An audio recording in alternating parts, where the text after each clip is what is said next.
Nearly every company in America with more than a handful of employees has a poster hanging somewhere in the building extolling the virtues of their workers' compensation policy. But these policies aren't necessarily the result of companies trying to do right by their employees. They are mandated by law in most instances. And just like every law out there, corporations are using their money and influence to weaken these worker protections. Joining me now to explain what's happening is Michael Berg. Michael, ProPublica just came out with this great new series on workers' compensation laws, where it's come from, where it's going, and the sad state of what has happened to it. As an attorney, I know you're very familiar with workers' compensation claims, with the way the law works, but just kind of, take us through this story a little bit and tell us what's going on. Well, it is a very sad story for the workers of America.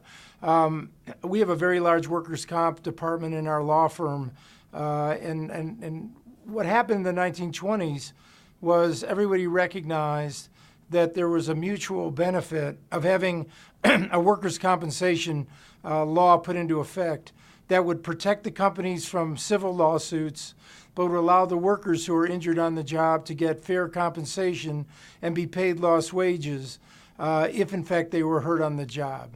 And it worked for many years. But what's happened over the last 5 to 10 years is the corporations, while they still want immunity from being sued, which is a whole nother topic we can get into, because some of the gross negligence that occurs in the workplace is so outrageous that they shouldn't have the immunity. But not only do they want to keep the immunity, but now they want the worker not to get the benefits they're entitled to, whether that be a permanent partial disability, in which they are permanently disabled, or whether it be a wage loss. And it's been going state by state, and it's been unbelievably horrible. We're going back to the days in which the workers are so oppressed that their wages are low, that their working conditions are horrible, and now when they get hurt, they're not going to get fair compensation. And, this is another one of those laws or initiatives, I guess you'd call it, that's kind of been put in place by ALEC. We have state chambers of commerce involved in weakening these protections for American workers. And it really is quite simple. The current arrangement, I guess, as they call it, a gentleman's agreement, is that if I get hurt on the job, I break my arm, I'm not going to sue you. In return, you're just going to, make sure that I keep my benefits, that I'm taken care of. Once everything's healed up, everything goes back to normal. And now they want to take that away. If you get hurt on the job, sorry, it's your fault. It's your responsibility. Don't expect us to continue paying you or give you any benefits. And when you heal up, maybe you'll still have a job. Maybe we've replaced you. I mean, is that kind of what we're seeing at this point? It is, but it's even worse than that, Farron, because many times people get hurt on the job. For example, we see cases in which safety gears or safety locks are disabled by the employer.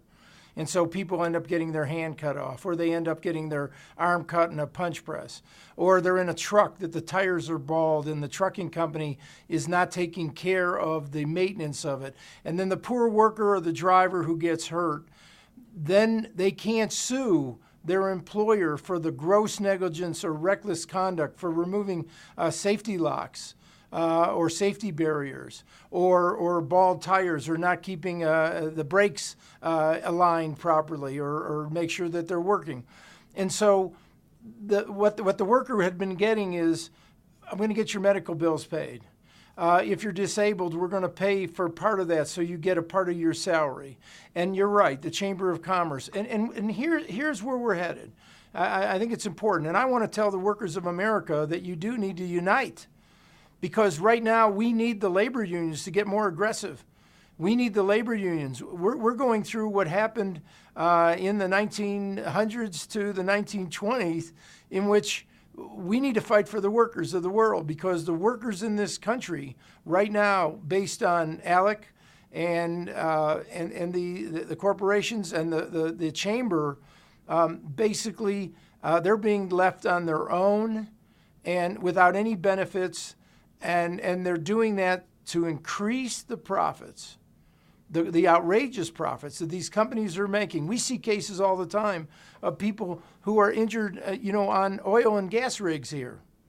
And people whose lives are, we have a case where this gentleman was crushed because of the gross negligence. And even in Colorado, we don't have an exception for gross negligence. What we need is a workers' comp law that says if there's gross negligence, you can sue that employer for what they do if they don't have the proper safety equipment or safety training on the rig. And it's going the other way. And it's not going to stop unless the people stand up and make it stop. And, one of the worst things about it, too, is that you would think as we move forward as a society, we are able to keep people safer today than we were yesterday. But in this era of corporate greed, where greed is not only rewarded, but it's triumphed, it's talked about as if it's this great asset for your company to be greedy. We are starting to see more and more cases of just downright corporate negligence. You brought up the great point of the oil fields, the oil rig workers. With the Deepwater Horizon, we know for a fact that company cut corners in safety measures, and that is specifically what led to the disaster in the Gulf of Mexico that claimed 11 lives. We know that. I mean, this is not speculation. Corners are being cut all over the place, and the workers are the only ones paying the price. And here we have judges who hear these cases that say that these cuts in workers' compensation benefits are so deep that they border on inhumane. Right, and those are the quotes. But I want to follow up on your point, which is a good one, Farron. Is this? Here you have companies who are now basically getting immunity. And that immunity or reduced benefits paid to workers only encourages the safety cuts.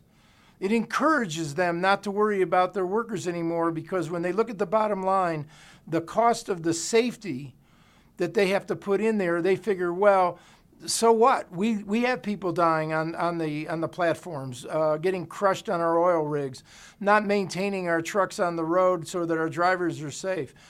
They're able to look at it and go, you know what, from a dollars and cents standpoint, we're not going to make sure safety is and the OSHA rules are even followed. And because we know that we're not going to be held responsible. It's all about accountability. And if for example, we have cases, people are blown up on these well sites, and sometimes they're caused by third-party contractors who are negligent, who you might be able to sue. And those cases are worth millions of dollars if someone is badly burned, if someone's burned over 65% of their body. But if the employer does it, and they do it in North Dakota, where they've just changed the law in 2012 and 2013 because of their oil and gas boom, the employer basically gets away with it. And who pays is the taxpayers pay, because those people end up on Social Security disability, they end up on welfare, because the company is not held accountable. That's the problem. And really, we need a revolution in this country of working people standing up and not be willing to do this, and throwing out the bums who are making these changes to the law and are injuring our workers, which is the backbone of this country. What made this country great is those people that the blue-collar worker, the worker who put their hands and dug deep to make this country great. And now what are we doing? We're punishing them and allowing the corporate entities to run this country, not only in the federal government, but in state by state, and eliminating the benefits that have been going on since the 1920s.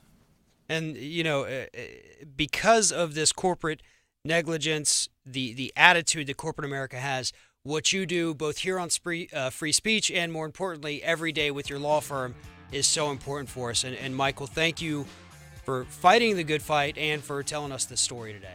Thank you, Farron.